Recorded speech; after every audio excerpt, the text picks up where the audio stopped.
Today we're going to read Curious George Takes a Train.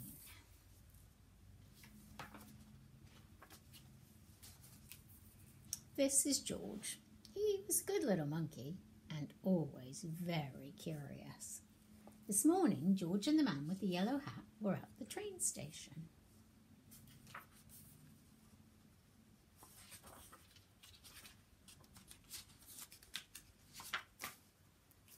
They were taking a trip to the country with their friend, Mrs. Needleman, but first they had to get the tickets.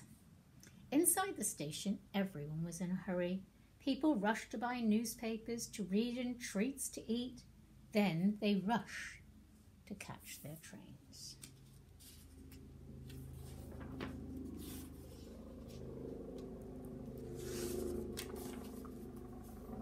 But one little boy with a brand new toy engine was not in a hurry, nor was the small crowd next to him. They were just standing in one spot looking up.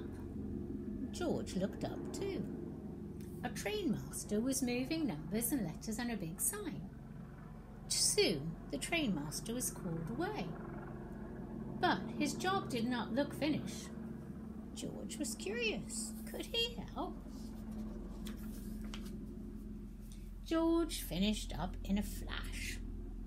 Then, just like a trainmaster, he picked a letter off the sign and put it in a different place. Next, he took the number 9 and put it near a 2. George moved more letters and more numbers. He was glad to be such a big help. "Hey," yelled a man from below. "I can't tell when my train leaves." "What track is my train on?" asked another man. "What's that monkey doing up there?" demanded a woman. She did not sound happy. The trainmaster did not sound happy either. "Come down from there right now," he hollered at George.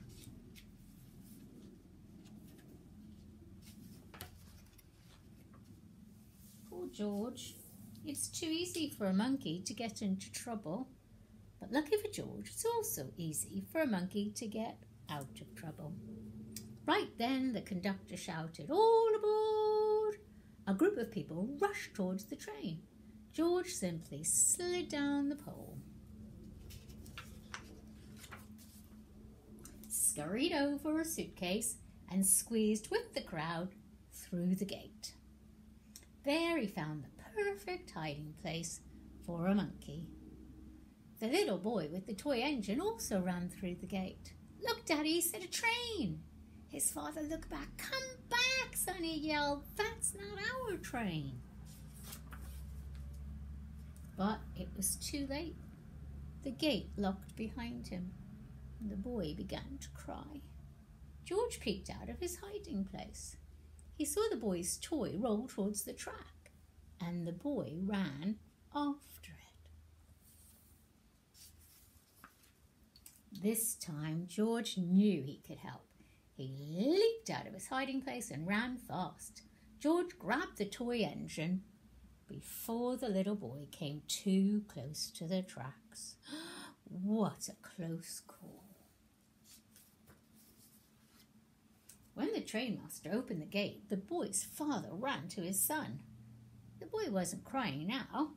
He was playing with his new friend. "So there you are," said the trainmaster when he saw George. "You sure made a lot of trouble with that big board." "Please don't be upset with him," said the boy's father. "He saved my son." The people on the platform agreed. They'd seen what happened, and they clapped and cheered. George was a hero. Just then, the man with the yellow hat had arrived with Mrs. Needleman. "It's time to go, George," he said. "Here comes our train." "This is our train too," the father said. The little boy was excited. "Can George ride with us?" he asked. That sounded like a good idea to everyone. So the trainmaster asked the conductor to find them a special seat. And he did. Right up